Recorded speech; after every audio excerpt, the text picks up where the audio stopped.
দীর্ঘ ১৭ বছর পর কারাগার থেকে মুক্তি পেলেন সাবেক স্বরাষ্ট্র প্রতিমন্ত্রী লুৎফুজ্জামান বাবর। কিছুক্ষণ আগে কেরানীগঞ্জ কেন্দ্রীয় কারাগার থেকে মুক্তি পান তিনি। মঙ্গলবার বহুল আলোচিত ১০ ট্রাক অস্ত্র চোরাচালান মামলায় যাবজ্জীবন কারাদণ্ডের সাজা থেকে খালাস পান লুৎফুজ্জামান বাবর।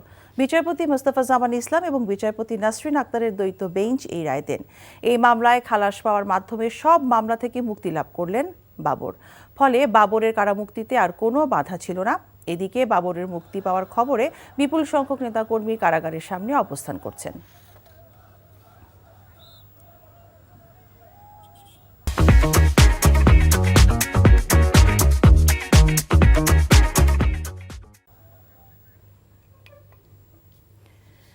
কেরানীগঞ্জ কারাগারের সামনে আছেন আমাদের সিনিয়র করেসপন্ডেন্ট আপেল শাহরিয়ার। আমরা তার সাথে সরাসরি কথা বলছি। আপেল, কারামুক্তির পর সাবেক স্বরাষ্ট্রমন্ত্রীর সাথে কি আপনি কথা বলতে পেরেছেন বা তার কোনো বক্তব্য কি আপনি জানতে পেরেছেন?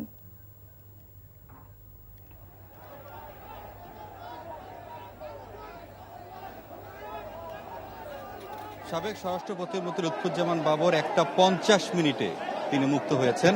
আমি যদি সরাসরি এখন দেখাই, তিনি কিন্তু একদম মানে মূল যে গেট আছে বাহিরে, সেই গেটের সামনেই তিনি আসছেন এবং তার নেতাকর্মীদেরকে যদি বলি, অসংখ্য মানুষের ঢল, নেতাকর্মীরা আসলে গেট ভেঙে তারা কিন্তু সামনে চলে আসছে তার গাড়ির সামনে। এবং এখন লুৎফুজ্জামান বাবর নেতাকর্মীদের সাথে কুশল বিনিময় করছেন, কথা বলছেন। একটি অন্য ধরনের হৃদয় বিদারক ঘটনাও যদি আমি বলি, প্রায় 17 বছর তিনি কারাগারে ছিলেন বন্দী, এবং তার যে মামলাগুলো দেওয়া হয়েছিল, 21শে আগস্ট গ্রেনেড হামলা মামলা, 10 ট্রাক অস্ত্র মামলা সহ দুর্নীতি যে মামলাগুলো রয়েছে, সবগুলো থেকে তিনি খালাস পেয়েছেন। এবং সবশেষ যে মামলাটি ছিল 10 ট্রাক অস্ত্র মামলা, সেটিও তিনি মঙ্গলবার খালাস পাওয়ার পরও এই দুটা দিন একটু সময় লাগার কারণটা হচ্ছে যে কাগজপত্র, যে নথিপত্রগুলো ছিল, সেগুলো আসলে একটু সংগ্রহ করতে কিছুটা সময় লেগেছে বলে তার আইনজীবীরা জানিয়েছেন। এই জন্য কিছুটা বিলম্ব। আপনি হয়তো বা দেখতে পাচ্ছেন অসংখ্য নেতাকর্মীরা তাকে ঘিরে ধরেছে এবং তার সঙ্গে কথা বলছেন। লুৎফুজ্জামান বাবর তিনিও কথা বলছেন। তো সব মিলে বলে রাখি যে সকাল থেকেই কিন্তু এখানে নেতাকর্মীরা এবং শুভানুধ্যায়ী যারা রয়েছেন তারা কিন্তু এখানে এসেছেন, অপেক্ষা করছেন এই সময়টির জন্য, অর্থাৎ কখন তিনি কারাগার থেকে বের হবেন। তবে সব মিলে বলে রাখি যে কারা কর্তৃপক্ষের সঙ্গে আমি কথা বললাম, তিনি যেটি বলেছেন যে আনুষ্ঠানিকতা তো এর মধ্যে শেষ হয়ে গেছে। আগেও উনি চলে আসতে পারতেন, কিন্তু উনি নাকি সিদ্ধান্ত নিয়েছেন যে জোহরের নামাজটি তিনি পড়বেন। জোহরের নামাজ পড়ার শেষে তিনি বের হবেন। এই জন্য নামাজ পড়েই তিনি আসলে যে বের হয়েছেন। আসলে তার বের হওয়াটা অনেকটাই কঠিন হবে।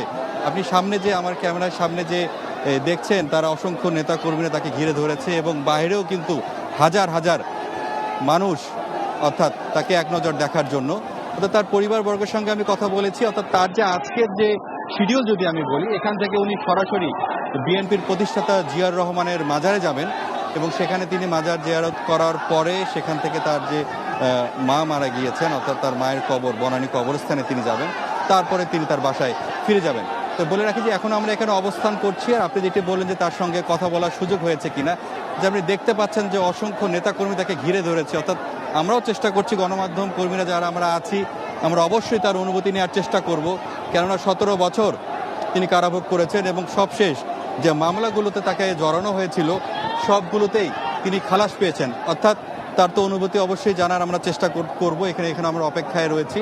এবং তার যে আইনজীবী, তার সঙ্গে কথা বলে তিনি জানিয়েছেন যে তিনি কিন্তু অনেক কষ্ট করেছেন। অর্থাৎ তিনি কিন্তু সুযোগ পেতেন এসব মামলা থেকে আসলে মুক্ত হওয়ার জন্য, যদি না তিনি যদি একটু সহায়তা করতেন। অর্থাৎ আওয়ামী লীগ আমলের যে রাষ্ট্রপক্ষের আইনজীবীরা তাকে বারবার অনুরোধ জানিয়েছিলেন যে 21শে আগস্ট গ্রেনেড হামলা মামলা এবং 10 ট্রাক যে অস্ত্র মামলা রয়েছে, এই মামলাগুলোতে যদি সাবেক প্রধানমন্ত্রী খালেদা জিয়া এবং বিএনপির ভারপ্রাপ্ত চেয়ারম্যান তারেক রহমানকে যদি জড়ানো যায় এবং তিনি যদি তাদের বিষয়ে বলেন, তাহলে অর্থাৎ সেই আসামির জায়গা থেকে তার নামটি কেটে তাকে সাক্ষী করা হবে, এরকম কিন্তু তাকে অনেক কথা বলা হয়েছিল।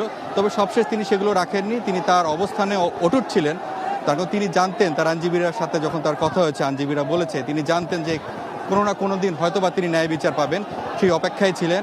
এবং সেই সময়টি আসলে করে দিয়েছে হচ্ছে ছাত্র জনতা, অর্থাৎ গণ অভ্যুত্থানে আওয়ামী লীগ সরকার পতনের পর যে এই যে অন্তর্বর্তীকালীন সরকার এসেছে এবং আসার পরে তার সহ যেসব মামলাগুলো রয়েছে, হয়রানিমূলক মিথ্যা যে মামলাগুলো রয়েছে, সেই মামলাগুলো থেকে তাকে যে প্রক্রিয়াগুলো রয়েছে সেই প্রক্রিয়ার মাধ্যমে একে একে তার মামলাগুলো থেকে তাকে তিনি রায় পেয়েছেন, অর্থাৎ তিনি খালাস পেয়েছেন। তো আমরা এখন এখানে অবস্থান করছি, আমরাও চেষ্টা করছি তার সঙ্গে কথা বলার জন্য। সবশেষ তার অনুভূতি, অর্থাৎ 17 বছর কারাভোগের পর তিনি বের হয়েছেন, তার অনুভূতি অবশ্যই আমরা দর্শকদের জানিয়ে দেব। জানছিলাম সাবেক স্বরাষ্ট্র প্রতিমন্ত্রী লুৎফুজ্জামান বাবরের মুক্তির খবর।